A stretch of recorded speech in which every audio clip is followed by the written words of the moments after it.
सिमडेगा से बड़ी खबर आपको बता दें, राजस्व कर्मचारी भानु प्रताप की आवास पर रेड चल रही है। रांची से ईडी की टीम कर रही है छापेमारी। करीब 1.5 घंटे से चल रही है ईडी की छापेमारी। आवास के बाहर भारी सुरक्षा बल तैनात है। सदर थाने के झूलन सिंह चौक के पास रांची में कार्यकर्ता कार्यरत हैं राजस्व कर्मचारी भानु प्रताप। तो फिलहाल ये इस वक्त की बड़ी और अहम जानकारी हम आपको दे रहे हैं सिमडेगा से, जहां राजस्व कर्मचारी के ठिकाने पर छापेमारी की जा रही है। हजारीबाग में भी ईडी की छापेमारी चल रही है। सीएसपी संचालक के ठिकाने पर ईडी की रेड जारी है। सुबह 7:30 बजे से ईडी की छापेमारी जारी है। घर और सीएसपी सेंटर पर की जा रही है छानबीन। ईडी की 6 सदस्यीय टीम कर रही है गहन छानबीन। कई दस्तावेज, एटीएम, 100 से ज्यादा चेकबुक बरामद किए जा चुके हैं। तो फिलहाल ये इस वक्त की बड़ी और अहम जानकारी हम आपको दे रहे हैं। हजारीबाग में भी ईडी की छापेमारी चल रही है। सीएसपी संचालक के ठिकाने पर ईडी की रेड चल रही है। सुबह 7:30 बजे से ही ईडी की छापेमारी चल रही है।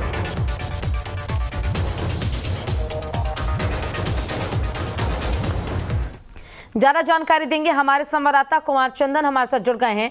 चंदन, सुबह से ही कई अलग अलग ठिकानों पर ईडी छापेमारी कर रही है, रेड चल रहा है। और अगर मैं झारखंड की बात करूं तो बीते कुछ महीनों से ईडी कुछ ज्यादा ही एक्शन मोड में नजर आ रही है।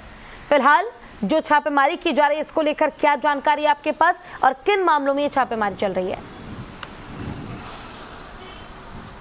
देखिए, बिल्कुल मेरे ठीक पीछे आप देखेंगे ये जो कैंपस आपको दिखेगा, उसके अंदर आईएएस ऑफिसर छवि रंजन का आवास है, सरकारी आवास है, जो कि पूजा सिंघल के ठीक बगल में है। और उसी आवास में, छवि रंजन के आवास में ईडी की टीम सुबह 6 साढ़े 6 बजे के आसपास पहुंची है। सीआरपीएफ की मौजूदगी में ईडी की टीम पहुंची है। और इस रांची के आवास के अलावे अगर बात करें तो कुल 22 से ज़्यादा ठिकानों पे ईडी की रेड चल रही है। और जो जानकारी अब तक निकल कर आई है सोर्सेज के हवाले से, उसके मुताबिक जमीन की गड़बड़ी से जुड़े मामलों में सेना के भी जमीन के खरीद बिक्री अवैध तरीके से करने का मामला सामने आया था। उस मामले में पहले भी ईडी की रेड हुई थी। और उसी कड़ी को आगे बढ़ाते हुए ईडी की टीम ने आईएएस ऑफिसर, कई सीओज और जमीन के कारोबारी के यहाँ एक साथ ऐसे लगभग 22 ठिकानों पर रेड डालने की सुबह से जो प्रक्रिया चल रही है वो लगातार अब भी जारी है। चाहे वो जमशेदपुर हो, सिमडेगा हो, कई सीईओ जो हैं उनके यहाँ भी रेड चल रही है।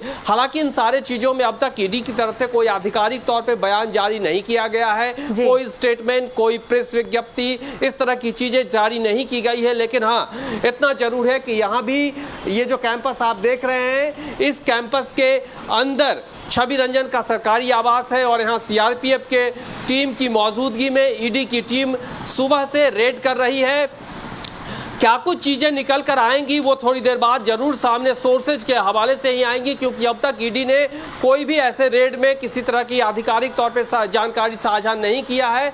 तो बहुत संभव है कि आज भी बहुत आसानी से, बहुत जल्दी ईडी की तरफ से किसी तरह की चीज़ें सार्वजनिक नहीं की जाएंगी। लेकिन हाँ, सोर्सेज के हवाले से ही चीज़ें निकल कर आएंगी।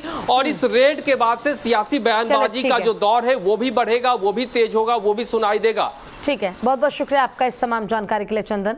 वहीं हजारीबाग से हमारे संवाददाता रजत हमारे साथ जुड़ गए हैं। रजत, हजारीबाग में भी ईडी का शिकंजा कसता नजर आ रहा है। सीएसपी संचालक के ठिकानों पर रेड चल रही है, क्या जानकारी अपडेट किया इस मामले पर अब तक? ये मैं बताऊं कि हजारीबाग में भी जो है ईडी का रेड चल रहा था। यहाँ पर सुबह 7:30 बजे से ही हजारीबाग के नीरू पे एसबीआई का जो संचालक चीफ है, उससे ईडी का रेड चल रहा था। जबकि उनके बारे में बताया जाता है कि पंकज के पिता जो है ये कोल व्यवसाय थे, उनका जस्ट का व्यवसाय हुआ करता था। इसी को लेकर के ये मामला लगता है कहीं ना कहीं कोल लिंकेज से भी जुड़ा हुआ है। ठीक है, बहुत बहुत शुक्रिया आपका इस तमाम जानकारी के लिए रजत। तो सीएसपी संचालक के कई ठिकानों पर ईडी रेड कर रही है। सुबह 7:30 बजे से ही ईडी की छापेमारी लगातार जारी है। हजारीबाग से ये खबर हम आपको बता रहे हैं।